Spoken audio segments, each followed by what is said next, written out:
இன்றைக்கி நான் புதினா, மல்லி, கருவேப்பிலை, தூதுவளை இது 4ஐயும் சேர்த்து துவையல் அரைக்க போகிறேன். அது எப்படி அரைச்சி துவையல் செய்கிறதுங்கிறத பாருங்கள். தூதுவளை இலை சளிக்கு ரொம்ப நல்லது. இது புதினா, மல்லி, கருவேப்பிலை. புதினா மல்லி துவையல் அரைக்கிறதுக்கு புதினா, மல்லி, கருவேப்பிலை, தூதுவளை கீரை எல்லாத்தையுமே நான் க்ளீன் பண்ணி அலசி எடுத்து வச்சுருக்கேன். இது ஒரு குண்டா வந்திருக்கு. இதுக்கு தேவையான என்னென்ன பொருள், துவையலுக்கு தேவையான பொருள் என்னென்னா, முதல் மெயின் உளுந்து. என்கிட்ட கருப்பு உளுந்து இல்லை, அதனால் வெள்ளை உளுந்து எடுத்துருக்கிறேன். வெள்ளை உளுந்து மேக்ஸிமம் எவ்வளோன்னாக்கா ஒரு 2 ஸ்பூன் அளவுக்கு இருக்கும்.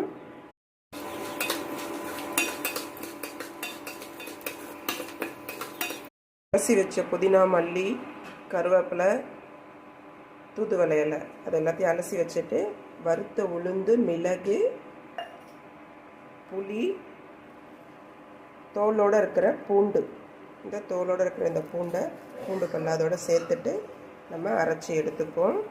பூண்டு எப்போவுமே தோலோடு போட்டோம்னா தான் நமக்கு சளி எடுக்கிறதுக்கான மருத்துவ குணம் அதில் அரைஞ்சிட்ருக்கு. இதில் நம்ம எப்படியும் ஒரு 1.5 டம்ளர் அளவுக்கு தண்ணி விட்டு நல்லா நைஸாக அரைச்சி எடுத்துக்கோங்க. இப்போ நம்ம தாளிப்பு பண்ணிடலாம். எண்ணெயை காய வச்சுருக்கேன். அதுக்கு கடுகு, உளுந்து,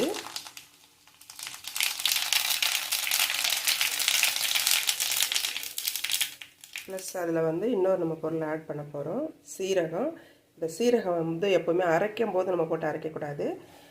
தாளிப்பப்போ நீங்கள் போட்டிங்கன்னா டேஸ்ட்டும் சரி, வாசனையும் சரி, ரொம்ப நல்லா. இப்போ துவையல் வதங்கிட்டே இருக்குது. துவையலை நல்லா நம்ம வதக்கி எடுக்கணும். ஏன் நல்லா வதக்கணும்னா, நம்ம கருவேப்பிலை ஆட் பண்ணியிருக்கிறோம். கருவேப்பிலை போடும்போது கருவேப்பிலை துவையல் லைட்டாக கசப்பு தன்மை கொடுக்கும்.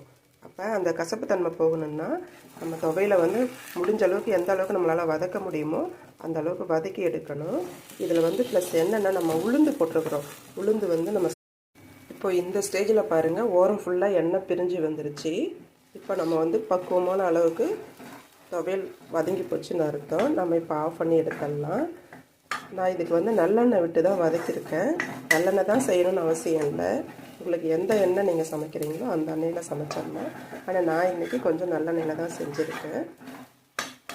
இப்போ இந்த பக்குவத்துக்கு நம்ம ஆஃப் பண்ணி ஃபைனலாக நம்ம துவையல் செஞ்சு முடிச்சிட்டோம். இந்த துவையல் எதுக்குன்னா, தேங்காய் சட்னி வச்சுருக்கேன், துவையல் வச்சுருக்கேன், அதுக்கு இட்லி சுட்டுருக்கேன். இது காலை டிஃபனுக்கு. ப்ளஸ் மதியத்துக்கு காரக்குழம்பு, முருங்கைக்காய் போட்டு காரக்குழம்பு, சாதம் வச்சுருக்கேன். எல்லோரும் வாங்க சாப்பிட்லாம் வாங்க. என்னுடைய சமையல் பிடிச்சிருந்தா லைக் பண்ணுங்கள்.